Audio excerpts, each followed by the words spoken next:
ساری دنیا کے سارے لوگ تجھے اپنے فائدے کے لیے چاہتے ہیں، صرف تیرا رب ہی ہے جو تجھے تیرے فائدے کے لیے چاہتا ہے۔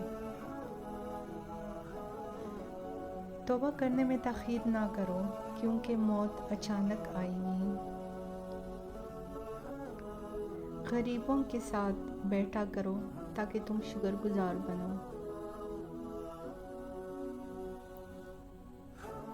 سچ ایک ایسی دوا ہے جس کی لذت کڑوی مگر تاثیر میٹھی ہوتی ہے۔ ہمیشہ اخلاق سے بات کرو، کیونکہ انسان پر سب سے زیادہ مصیبتیں اس کی اپنی زبان کی وجہ سے آتی ہیں۔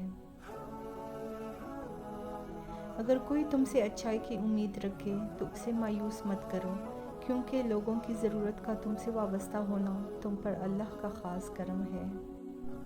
تم کسی کو چاہو اور تمہیں ٹھکرا دیں تو یہ اس کی بد نصیبی ہے، اور اس کے بعد تم اسے زبردستی اپنانا چاہو تو یہ تمہاری نفس کی ذلت ہے۔ جانور میں خواہش اور فرشتے میں عقل ہوتی ہے، مگر انسان میں دونوں ہوتی ہے۔ اگر وہ عقل دبا لے تو جانور، اور اگر خواہش کو دبا لے تو فرشتہ۔ اپنی سوچ کو پانی کے پتھروں سے بھی زیادہ شفاف رکھو۔ جس طرح قطروں سے دریا بنتا ہے، اس طرح سوچوں سے ایمان بنتا ہے۔ خدا کی جنت دنیا میں کبھی دیکھنے کا شوق ہو تو فقط ایک بار اپنی ماں کی گود میں کبھی سو کر دیکھنا۔ توبہ کا خیال خوش بختی کی علامت ہے، کیونکہ جو اپنے گناہ کو گناہ نہ سمجھے وہ بدقسمت ہے۔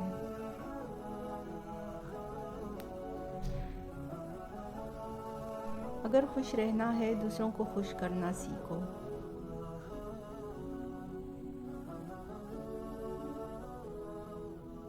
کبھی نہ گرنا کمال نہیں ہے، مگر گر کر سنبھل جانا کمال ہے۔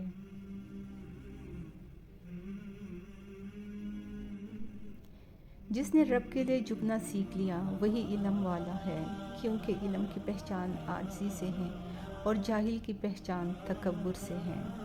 نصیحت دوسروں کے حال پر غور کرنے سے حاصل ہوتی ہے۔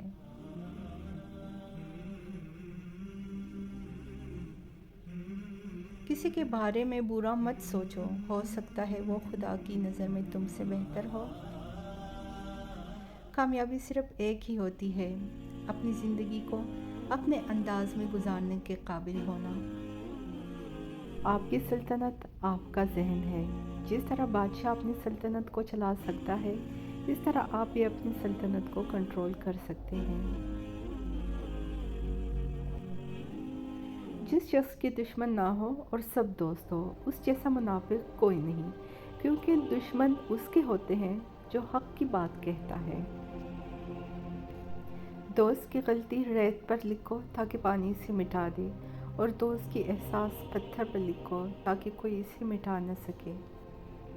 برے دوستوں سے بچو، ایسا نہ ہو کہ وہ تمہارا تعارف بن جائے۔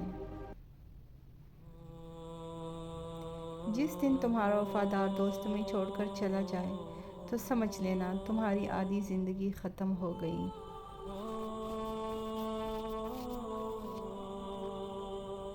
لوگوں کے عزت و ناموس کے بارے میں بدگمانی کرنے والے کو اپنے پاس نہ بٹھاؤ، نہ خود اس کے پاس بیٹھو۔ زندگی کی اصل خوبصورتی یہ نہیں کہ آپ کتنے خوش ہیں، بلکہ زندگی کی اصل خوبصورتی تو یہ ہے کہ دوسرے آپ سے کتنے خوش ہیں۔ ہمیشہ اخلاق سے بات کرو، کیونکہ انسان پر سب سے زیادہ مصیبتیں اس کی اپنی زبان کی وجہ سے آتی ہیں۔